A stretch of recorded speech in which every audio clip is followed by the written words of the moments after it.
News, ಇದು ನಿಮ್ಮ ಧ್ವನಿ. ನಮಸ್ಕಾರ. ಎಸ್ ನ್ಯೂಸ್ಗೆ ಸ್ವಾಗತ. ನಾನು ಎಸ್ ದೇವೇಂದ್ರಗೌಡ. ಇಂದಿನ ಮುಖ್ಯಾಂಶಗಳು.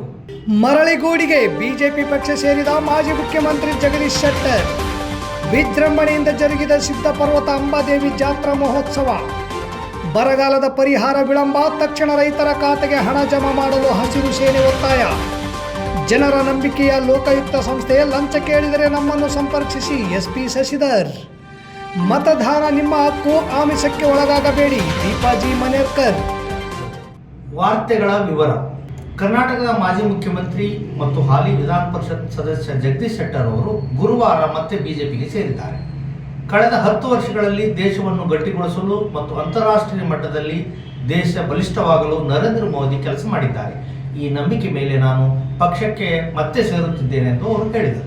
ದೆಹಲಿಯಲ್ಲಿ ನಡೆದ ಮಾಧ್ಯಮಗೋಷ್ಠಿಯಲ್ಲಿ ಮಾತನಾಡಿದ ಅವರು, ರಾಜ್ಯದ ಬಿಜೆಪಿ ಕಾರ್ಯಕರ್ತರು ಸೇರಿದಂತೆ ಪಕ್ಷದ ರಾಷ್ಟ್ರೀಯ ಮತ್ತು ರಾಜ್ಯ ನಾಯಕರು ಪಕ್ಷಕ್ಕೆ ವಾಪಸ್ಸಾಗುವಂತೆ ವಿನಂತಿ ಮಾಡುತ್ತಲೇ ಇದ್ದರು. ಅಲ್ಲದೆ ಯಡಿಯೂರಪ್ಪ ಮತ್ತು ಪಕ್ಷದ ರಾಜ್ಯಾಧ್ಯಕ್ಷ ವಿಜಯೇಂದ್ರ ಅವರು ಕೂಡ ವಾಪಸ್ಸಾಗುವಂತೆ ಕೇಳಿಕೊಂಡಿದ್ದರು. ಇಂದು ಬೆಳಗ್ಗೆ ಅಮಿತ್ ಶಾ ಅವರನ್ನು ಭೇಟಿಯಾಗಿದ್ದೆ. ಅವರು ಕೂಡ ನನ್ನನ್ನು ಬಹಳ ಗೌರವದಿಂದ ಪಕ್ಷಕ್ಕೆ ಬರಮಾಡಿಕೊಂಡಿದ್ದಾರೆ. ಪಕ್ಷದ ರಾಷ್ಟ್ರೀಯ ಅಧ್ಯಕ್ಷರಾದ ನಡ್ಡಾ ಅವರನ್ನು ನಾನು ಈಗ ಭೇಟಿಯಾಗಲಿದ್ದೇನೆ.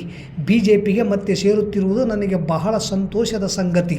ನಾನು ಈಗ ಕಾಂಗ್ರೆಸ್ ಪಕ್ಷದ ವಿಧಾನ ಪರಿಷತ್ ಸದಸ್ಯನಾಗಿ ಕೆಲಸ ಮಾಡುತ್ತಿದ್ದೇನೆ.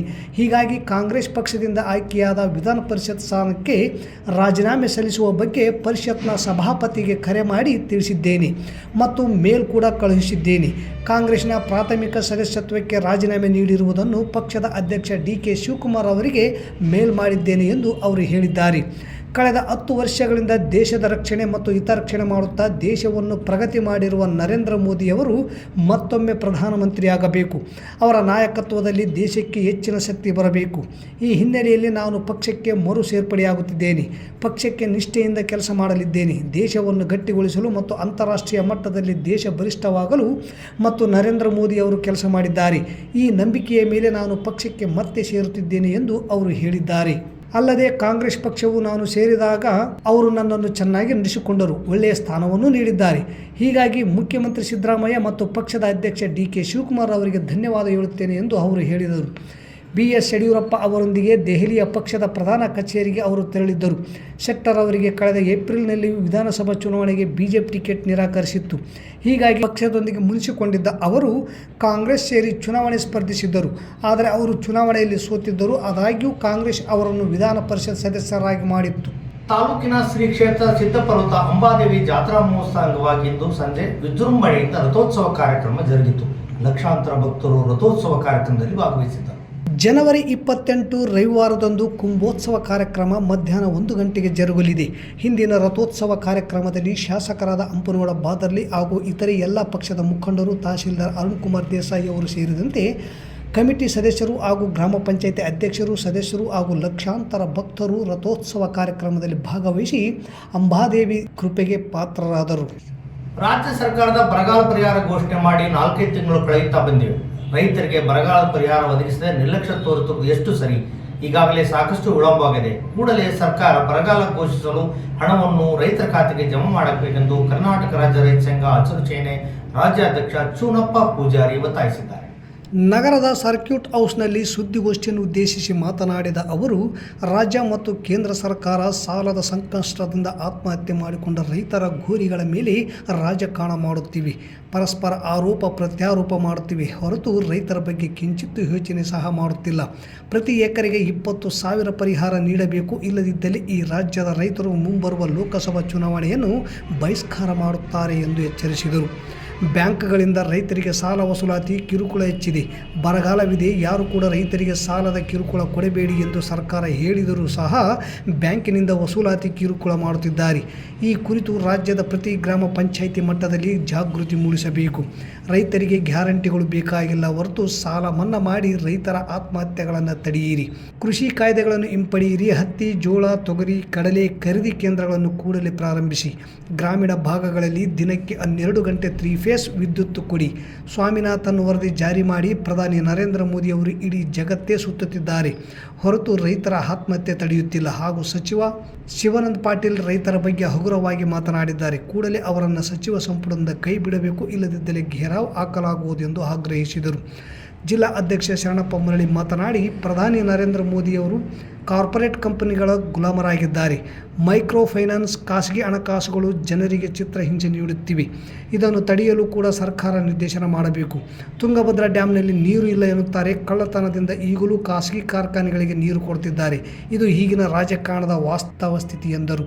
ಈ ಸಂದರ್ಭದಲ್ಲಿ ರಾಜ್ಯ ಉಪಾಧ್ಯಕ್ಷ ಸುರೇಶ್ ಪರಗಣ್ಣನವರ್, ರಾಜ್ಯ ಕಾರ್ಯಾಧ್ಯಕ್ಷ ಮಹೇಶ್ ಗೌಡ ಸುಬೇದಾರ್, ಕಲ್ಯಾಣ ಕರ್ನಾಟಕ ವಿಭಾಗದ ಅಧ್ಯಕ್ಷ ರಾಕೇಶ್ ಗೌಡ, ಮಹಂತೇಶ್ ಹಿರೇಮಠ್, ತಿಮ್ಮಣ್ಣ ಭೋವಿ, ನರಿಯಪ್ಪ ಪೂಜಾರಿ, ಮಾನಯ್ಯ ಅಂಕುಶದೊಡ್ಡಿ, ಲಾಲ್ ಸಾಬ್ ನಾಡಗೌಡ, ಶಿವಲಿಂಗಪ್ಪ ಶೀಲಹಳ್ಳಿ, ಶ್ರೀಧರ್ಗೌಡ ಹೊಸಳ್ಳಿ, ಬಾಲಪ್ಪ ಸೇರಿದಂತೆ ಹಲವರು ಉಪಸ್ಥಿತರಿದ್ದರು. 20,000 ರೂಪಾಯಿ ಸರ್ಕಾರ ಕಡ್ಡಾಯವಾಗಿ 1 ಎಕರೆಗೆ ಪರಿಹಾರ ಕೊಡಲೇಬೇಕು ಅನ್ನುವಂಥದ್ದು ಇವತ್ತು ನಾವು ರೈತರ ಒತ್ತಾಯ ಮಾಡ್ತಾ ಇದ್ದೀವಿ. ತಕ್ಷಣ ಹಣ ಬಿಡುಗಡೆ ಮಾಡ್ತಕ್ಕಂಥ ಕೇಂದ್ರ ಸರ್ಕಾರ, ರಾಜ್ಯ ಸರ್ಕಾರ ಮಾಡಲೇಬೇಕು ಅನ್ನುವಂಥದ್ದು ಇವತ್ತು ಮೊದಲನೇ ಒತ್ತಾಯ. ಎರಡನೇ ಒತ್ತಾಯ, ಇವತ್ತು ರಾಜ್ಯವ್ಯಾಪಿ ಸಾಲ ವಸೂಲಾತಿ ಕಿರುಕುಳ ಇವತ್ತು ರಾಜ್ಯ ಸರ್ಕಾರ ಹೇಳಿದ ಬಾಯಿಲೆ ನಾವು ತಕ್ಷಣ ಸಾಲ ವಸೂಲಾತಿಯನ್ನು ಬಂದ್ ಮಾಡಿಸುದು ಅಂತೇಳಿ ಇವತ್ತು ಹೇಳಿಬಿಟ್ಟಾರ ಅವರು. ಆದರೂ ಯಾವ ಬ್ಯಾಂಕರ್ಸ್ ಇವತ್ತು ರೈತರಿಗೆ ನೋಟಿಸ್ ಕೊಡೋದಾಗ್ಲಿ, ಮೊಕದ್ದಮೆ ಮಾಡೋದಾಗ್ಲಿ, ರೈತರಿಗೆ ಈ ಸಾಲ ಕಿರುಕುಳ ಕೊಡೋದಾಗ್ಲಿ ಎಲ್ಲೂ ಕೂಡ ರಾಜ್ಯವ್ಯಾಪಿ ನಿಂತಿಲ್ಲ. ನಿರಂತರವಾಗಿ ಎಲ್ಲ ಬ್ಯಾಂಕರ್ಸ್ಗಳು ರೈತರಿಗೆ ಕಿರುಕುಳ ಕೊಡತ್ತಾರೋ. ಯಾಕೆ ರಾಜ್ಯ ಸರ್ಕಾರ ಗ್ರಾಮ ಪಂಚಾಯತಿ ವೈಸ ಇವತ್ತು ಅವೇರ್ನೆಸ್ ಕಾರ್ಯಕ್ರಮ ಮಾಡ್ತಕ್ಕಂಥದ್ದು ಆಗಬೇಕು. ಹಳ್ಳಿಗಳಲ್ಲಿ ನಾವೆಲ್ಲ ಸಾಲ ಬರಗಾಲಕ್ಕಾಗಿ ಸಾಲ ವಸೂಲಾತಿಯನ್ನು ನಿಲ್ಲಿಸಿದ್ದೀವಿ, ಬೋರ್ಡ್ ಹಚ್ತಕ್ಕಂಥದ್ದು ಮಾಡಬೇಕು, ಹಳ್ಳಿಗಳಲ್ಲಿ ಅವೇರ್ನೆಸ್ ಮಾಡ್ತಕ್ಕಂಥದ್ದು ಮಾಡಬೇಕು. ಇವತ್ತು ಆತ್ಮಹತ್ಯೆಯನ್ನು ಕಾಪಾಡಲಿಕ್ಕೆ ಸ್ವಲ್ಪ ಅವೇರ್ನೆಸ್ ಕಾರ್ಯಕ್ರಮ ಅದು ಮಾಡಿದ್ರು. ರೈತರಿಗೆ ಸಾಲ ವಸೂಲಾತಿ ಇದ್ದಿದ್ರೆ ಕಡಿಮೆ ಆಕೈತೆ ಅನ್ನೋದು ಕೂಡ ಸರ್ಕಾರಕ್ಕೆ ಸ್ವಲ್ಪ ಕೂಡ ಗಮನ ಇಲ್ಲ.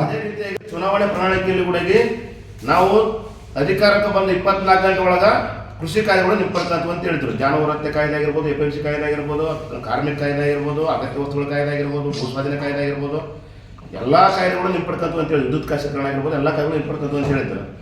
ಇವತ್ತು ಚುನಾವಣೆ ಮುಗಿದು 7 ತಿಂಗಳ ಕಳೆದ್ರು ಕೂಡ ಇವತ್ತಿಗೂ ಮುಖ್ಯಮಂತ್ರಿಗಳು ಇನ್ನ ನೋಡ್ತೀವಿ ಮಾಡ್ತೀವಿ ಅನ್ನೋಂಥ ಉಡಾಟೆ ಉತ್ತರವನ್ನು ಕೊಡ್ತಿದ್ದಾರೆ ಹೊರತು ಇವರು ಯಾವುದೇ ಒಂದು ನಿಖರವಾದಂಥ ಸ್ಥಿತಿಯಲ್ಲಿಲ್ಲ. ಯಾಕಂದ್ರೆ ಇವರು ಕಾರ್ಪೊರೇಟ್ ಕಂಪನಿಗಳ ಗುಲಾಮರು ಅಂತೇಳಿ ನಾವು ನರೇಂದ್ರ ಮೋದಿ ಅವರಿಗೆ ಹೇಳಿದ್ದೀವಿ. ಇವರು ಅವ್ರು ಶಿಷ್ಟರಾಗಿಬಿಟ್ಟಾರೆ ಮುಖ್ಯಮಂತ್ರಿಯವರು. ಈ ಥರ ಹೇಳಿಕೆಯನ್ನು ಮುಖ್ಯಮಂತ್ರಿಯವರು ಇವತ್ತು ಗಂಭೀರವಾಗಿ ಪರಿಗಣಿಸಿ ನಮ್ಮ ರೈತ ವಿರೋಧಿ ಕೃಷಿ ಮಸೂದೆಗಳನ್ನು ಹಿಂಪಡ್ಕೋಬೇಕು. ಸರ್ಕಾರದ ಕಚೇರಿಗಳಲ್ಲಿ ಯಾವುದೇ ಇಲಾಖೆಯ ಅಧಿಕಾರಿಗಳು ನಿಮ್ಮ ಕೆಲಸ ಮಾಡಿಕೊಡಲು ಲಂಚ ಕೇಳಿದರೆ ತಕ್ಷಣ ಲೋಕಾಯುಕ್ತ ಪೊಲೀಸ್ ಅಧಿಕಾರಿಗಳನ್ನು ಸಂಪರ್ಕಿಸಬೇಕೆಂದು ಕೊಪ್ಪಳ ರಾಯಚೂರು ಜಿಲ್ಲಾ ಲೋಕಾಯುಕ್ತ SP MN ಶಶಿಧರ್ ಹೇಳಿದರು. ರಾಯಚೂರು ಜಿಲ್ಲಾ ಲೋಕಾಯುಕ್ತ ಪೊಲೀಸ್ ಇಲಾಖೆಯ ವತಿಯಿಂದ ಹಮ್ಮಿಕೊಂಡಿದ್ದ ಸಾರ್ವಜನಿಕರ ಅಹವಾಲು ಸ್ವೀಕಾರ ಸಭೆಯ ನಂತರ ಪ್ರವಾಸಿ ಮಂದಿರದಲ್ಲಿ ಪತ್ರಿಕೆಯ ಜೊತೆ ಮಾತನಾಡಿದ ಅವರು, ಸರ್ಕಾರದ ಸೌಲಭ್ಯಗಳನ್ನು ಉಚಿತವಾಗಿ ಮಾಡಿಸಿಕೊಳ್ಳಿ, ಯಾವುದೇ ಕಾರಣಕ್ಕೂ ಲಂಚ ಕೊಡುವ ಅವಶ್ಯಕತೆ ಇಲ್ಲ. ಒಂದು ವೇಳೆ ಲಂಚ ಕೊಡದೆ ಕೆಲಸ ಮಾಡುವುದಿಲ್ಲ ಎಂದು ಅಧಿಕಾರಿಗಳು ಸತಾಯಿಸಿದರೆ ನಮ್ಮನ್ನು ಭೇಟಿ ಮಾಡಿದರೆ ಅಂತಹವರ ಅಧಿಕಾರಿಗೆ ವಿರುದ್ಧ ಕ್ರಮ ಕೈಗೊಳ್ಳಲಾಗುತ್ತದೆ ಎಂದರು. ಲೋಕಾಯುಕ್ತ ಹಾಗೂ ACPಗೂ ಇರುವ ವ್ಯತ್ಯಾಸ ಏನು ಎಂದಾಗ, ACP ಅಧಿಕಾರಿಗಳು ದಾಳಿ ಮಾಡಿ ಅಧಿಕಾರಿಗಳ ವಿರುದ್ಧ ಕ್ರಮಕ್ಕಾಗಿ ಸರ್ಕಾರಕ್ಕೆ ವರದಿ ನೀಡುತ್ತಿದ್ದರು.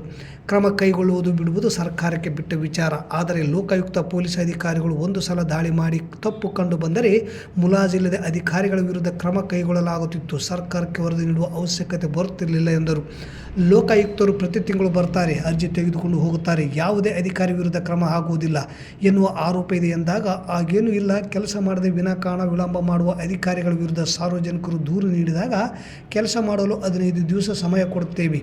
ದಾಖಲಾತಿ ಸರಿಯಾಗಿದ್ದರೆ ಕೆಲಸ ಮಾಡಿಕೊಡು ಎಂದು ಹೇಳುತ್ತೇವೆ. ಆಗ ಕೆಲಸ ಮಾಡದಿದ್ದರೆ ಅನಿವಾರ್ಯವಾಗಿ ನಾವು ಅಂತಹ ಅಧಿಕಾರಿಗಳ ವಿರುದ್ಧ ಕ್ರಮ ಕೈಗೊಳ್ಳುತ್ತೇವೆ. ತಕ್ಷಣ ಕ್ರಮ ಕೈಗೊಳ್ಳಲು ಆಗುವುದಿಲ್ಲ ಎಂದರು. ಸರ್ಕಾರಿ ಕಚೇರಿಗಳಲ್ಲಿ ಸರ್ಕಾರದ ಯೋಜನೆಗಳು ಜನರಿಗೆ ಸಿಗುತ್ತಿಲ್ಲ. ಲಂಚ ಇಲ್ಲದೆ ಯಾವುದೇ ಕೆಲಸ ಆಗುತ್ತಿಲ್ಲ. ಅಧಿಕಾರಿಗಳು ಭ್ರಷ್ಟಾಚಾರ, ದುರಾಡಳಿತ, ಲಂಚಾವತಾರ ಮಿತಿ ಮೀರಿ ಹೋಗಿದೆ. ಇದರಿಂದ ಸಾರ್ವಜನಿಕರು ಅಧಿಕಾರಿಗಳ ವಿರುದ್ಧ ರೋಷಿ ಹೋಗಿದ್ದಾರೆ.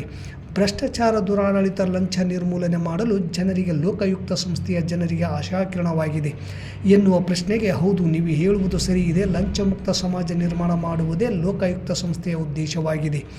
ಯಾವ ಅಧಿಕಾರಿಗಳಿಗೆ ಲಂಚ ಕೊಡದೆ ಉಚಿತವಾಗಿ ಸರ್ಕಾರದ ಸೌಲಭ್ಯಗಳನ್ನು ಪಡೆದುಕೊಳ್ಳಿ.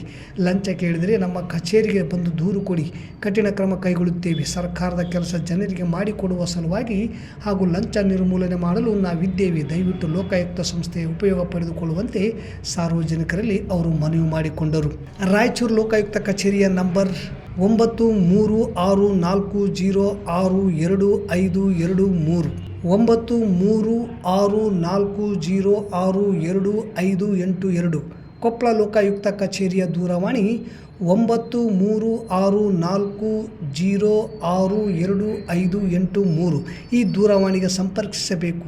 ಸಾರ್ವಜನಿಕರಲ್ಲಿ ಜಾಗೃತಿ ಮೂಡಿಸುವಂತೆ ರಾಯಚೂರು ಹಾಗೂ ಕೊಪ್ಪಳ ಜಿಲ್ಲೆಯ ಲೋಕಾಯುಕ್ತ ಪೊಲೀಸ್ ಅಧೀಕ್ಷಕರಾದ MN ಶಶಿಧರ್ ಮನವಿ ಮಾಡಿಕೊಂಡರು. ನಮ್ಮ ಸಂಸ್ಥೆ ಲೋಕಾಯುಕ್ತದಲ್ಲಿ ಈಗ ನಮ್ಮ ರಾಯಚೂರಿನಲ್ಲಿ ಒಂದು ಪೊಲೀಸ್ ಸ್ಟೇಷನ್ ಇದೆ ಮತ್ತು ಅದೇ ಥರ ಕೊಪ್ಪಳದಲ್ಲಿ ಕೂಡ ಇದೆ.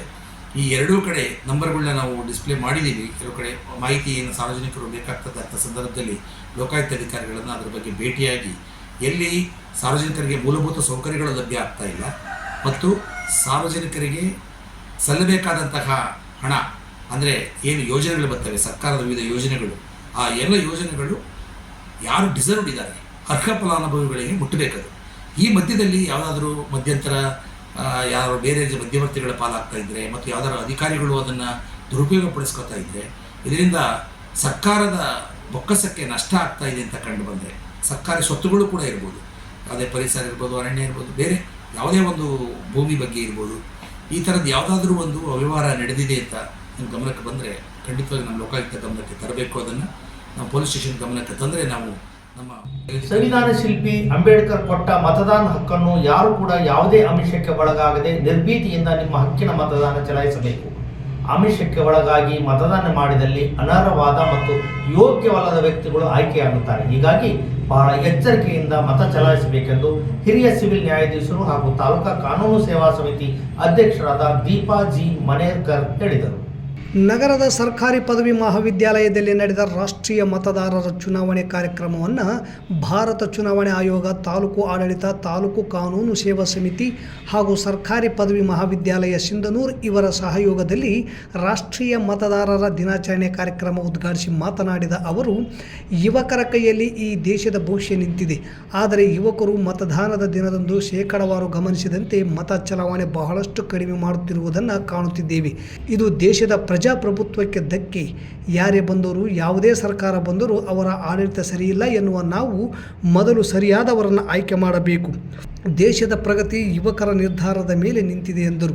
ಪ್ರಧಾನ ಸಿವಿಲ್ ನ್ಯಾಯಾಧೀಶರಾದ ಕೋಟೆಪ್ಪ ಕಾಂಬ್ಳೆ ಅವರು ಮಾತನಾಡಿ, ಚುನಾವಣೆಯಲ್ಲಿ ಸ್ಪರ್ಧಿಸಿದವರು ಯಾರೂ ಯೋಗ್ಯರಲ್ಲ ಎಂಬ ಭಾವನೆ ನಿಮ್ಮಲ್ಲಿದ್ದರೆ ಆಗ ನೋಟಾ ಎಂದು ವಿಶೇಷ ಆಯ್ಕೆ ಮಾಡಿ ವಿರೋಧ ವ್ಯಕ್ತಪಡಿಸಬಹುದು.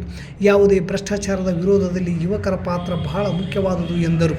ಕಾರ್ಯಕ್ರಮದ ಅಧ್ಯಕ್ಷತೆ ವಹಿಸಿದ್ದ ತಾಲೂಕು ದಂಡಾಧಿಕಾರಿ ಅರುಣ್ಕುಮಾರ್ ದೇಸಾಯಿ ಪ್ರತಿಜ್ಞಾವಿಧಿ ಬೋಧಿಸಿದರು. ವೇದಿಕೆ ಮೇಲೆ ಎರಡನೇ ಅಪರ ಸಿವಿಲ್ ನ್ಯಾಯಾಧೀಶರಾದ ಆಚಪ್ಪ ದೊಡ್ಡಬಸವರಾಜ್, ಪೌರಾಯುಕ್ತ ಮಂಜುನಾಥ್ ಗುಂಡೂರ್, ಇಒ ಚಂದ್ರಶೇಖರ್, ಕ್ಷೇತ್ರ ಶಿಕ್ಷಣಾಧಿಕಾರಿ ಸೋಮರಗೌಡ, ಸಿಡಿಪಿಒ ಲಿಂಗನಗೌಡ, ಪ್ರಾಚಾರ್ಯ ಪ್ರಹ್ಲಾದ್ ರೆಡ್ಡಿ ವೇದಿಕೆ ಮೇಲಿದ್ದರು. ಮತ್ತೊಮ್ಮೆ ಮುಖ್ಯಾಂಶಗಳು. ಮರಳಿಗೂಡಿಗೆ ಬಿಜೆಪಿ ಪಕ್ಷ ಸೇರಿದ ಮಾಜಿ ಮುಖ್ಯಮಂತ್ರಿ ಜಗದೀಶ್ ಶೆಟ್ಟರ್.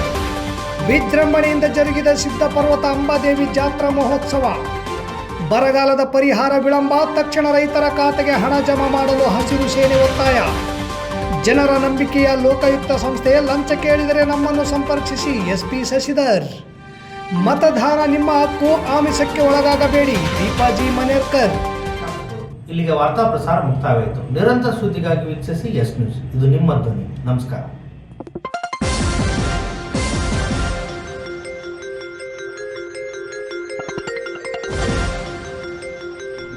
ಎಸ್ ನ್ಯೂಸ್, ಇದು ನಿಮ್ಮ ಧ್ವನಿ.